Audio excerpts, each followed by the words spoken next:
Archivos que refrescan el día de hoy. Esta vez el disparador fue una nota de Alfredo Zayat que escribió el domingo pasado en Página 2, en la que cuenta que se cumplen 43 años de la asunción del ministro de Economía de la última dictadura cívico-militar, Alfredo Martínez de Hoz. ¿Y se acuerdan de la publicidad esa que decía ¿estás igual de una gaseosa? ¿No se acuerdan? ¿Se acuerdan? No. Bueno, no importa. Están muy parecidos Martínez de Hoz y Macri en este editado que armamos junto a Adrián Guillot. Martínez de Hoz, Mauricio Macri, unidos por la misma pluma.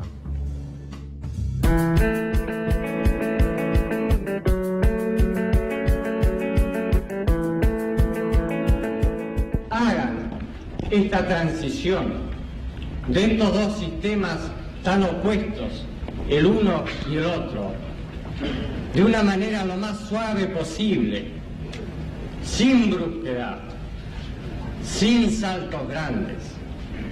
Vayan despacio. Pero Vos dejarle tiempo a la gente que entienda, que sea parte, que se sume al cambio. No podemos cambiar bruscamente de la noche a la mañana. Entonces tuvimos que ir a una velocidad que genere el menor daño social. Sin saltos grandes. Vayan despacio. Elegimos el camino del cambio con gradualismo. No es solo en este tema de los precios donde hay que producir un reajuste gradual de la economía. Está bajando la inflación, estamos bajando los impuestos, bajando el gasto público, reduciendo el déficit, a la velocidad que lo estamos haciendo, en forma gradual. Porque si ustedes no nos ayudan a que este nuevo sistema comience a aplicarse en una forma, diremos, aceitada, en una forma suave, en una forma sin golpes bruscos. Para intentar contener, y que es una gran crítica de una parte de la Argentina, lo hemos hecho en forma gradual. Ayuden a que se produzca un reajuste gradual de la economía. Un camino en el que todos los argentinos estemos unidos por el esfuerzo. Pero comprendan que las transiciones son siempre difíciles.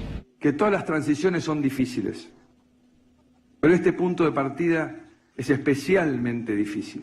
¿Cómo pueden ustedes transitar ese cambio lo más suavemente posible, lo más responsablemente posible? Y para eso empezamos una etapa de transición difícil, dura, y yo lo sé que es dura. Y evidentemente cuesta el cambio. Víctor Hugo, esfuerzo, ayuda, transición es difícil, gradualismo, y bueno, lo decía Martínez de Hoz, cuesta el cambio. Cambio. Ya estaba la palabra. También lo decía Martínez de Hoz. No nos olvidemos que la terrible dictadura que sobrellevó la Argentina, como otros países de América Latina, tenía relación con la necesidad de implantar el neoliberalismo en estas latitudes. Empezaron por Chile, por eso el golpe de Estado contra Allende. Venían los muchachos de Milton Friedman, les llamaban los Chicago Boys. Milton Friedman es un hombre que hasta recibió un premio Nobel de Economía. Algo increíble, porque ese hombre ha promovido millones de muertes a través de implantar este sistema de gobierno que deja tantos excluidos y tantos hambrientos. El 2 de abril, lo vamos a mostrar después el discurso en la columna, de 1976, Martínez de Hoz hablaba de lo mismo de lo que habla Macri, de lo que habló Cavallo. Libertad de mercado, abrir las importaciones, es decir, terminar con lo que se produce localmente, ir a un mundo estrictamente financiero, que se corresponde con infames que dominaban el mundo en aquella época. 1982 es Reagan, 1982 es Alexander Haig, aquel que tanto jugó contra la Argentina en la Guerra de las Malvinas. 1982 es Margaret Thatcher. Ellos son los grandes vehículos de un mundo que, en vez de tener empresarios que ponían fábricas para que la gente trabajara, pensaron en el mundo de los papeles, en el mundo de los beneficios económicos directamente, sin tener que recurrir tanto al trabajo. Enloquecieron al mundo y todavía lo estamos padeciendo. Alumnos de esos tiempos, de esa época, son estos personajes que hoy día traen nuevamente en su tercer desembarco en Argentina el neoliberalismo al país. Macri y toda la gente repiten las fórmulas de Cavallo, Cavallo las de Martínez de Hoz. Martínez de Hoz terminó como terminó la dictadura, porque la crisis económica no se pudo sobrellevar. Debían 7.000 millones de dólares los argentinos cuando empezó la dictadura. Terminaron en 42.000 millones de dólares en 1983. Esa sí que fue una pesada herencia para la democracia que empezaba Alfonsín. Saben ustedes que después de Alfonsín vino todo lo que Menem hizo en el segundo desembarco del neoliberalismo, y ahí estaba Cavallo.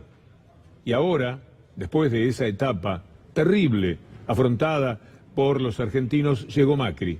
Tercer desembarco del neoliberalismo. Otra vez el hambre, la postergación de los sueños, otra vez la gente que si no se va ahora es porque el mundo está menos abierto que en aquella época, cuando se podían hacer las valijas y buscar algún alivio para las situaciones económicas de cada uno en otros países.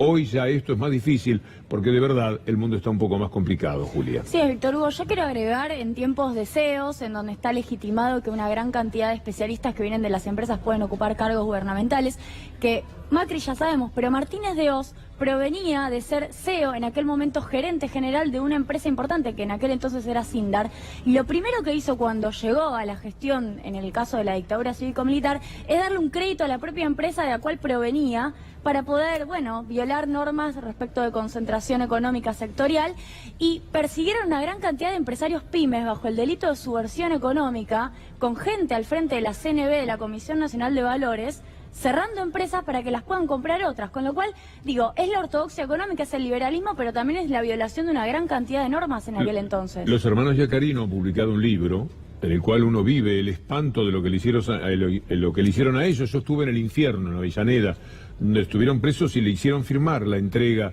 de su empresa. Y hoy lo que denuncia el ciudadano Cifuentes es que le han querido hacer exactamente lo mismo, y ya aparecerá el nombre vinculado al gobierno que estaba detrás de los D'Alessios, de los Barreiro y de los Stornelli, de los Santoro, promoviendo todo esto que podía terminar con la empresa de Cifuentes. Esto era lo que verdaderamente querían. Y a los dueños de esta empresa, a los dueños de este canal, también se los han querido quitar. También les impidieron todo movimiento económico. Había una deuda, como todos los empresarios. Dijeron, esta es una deuda que nosotros vamos a pagar en 12 cuotas, por ejemplo. Y mientras tanto, con el dinero vamos a hacer algo distinto. No sacarlo del país, sino fundar nuevas empresas, comprar nuevas empresas, dar trabajo. En eso estaban. Se le fue la mano en la deuda, posiblemente. 5.000 millones que después se convirtieron en 7, en 8.000.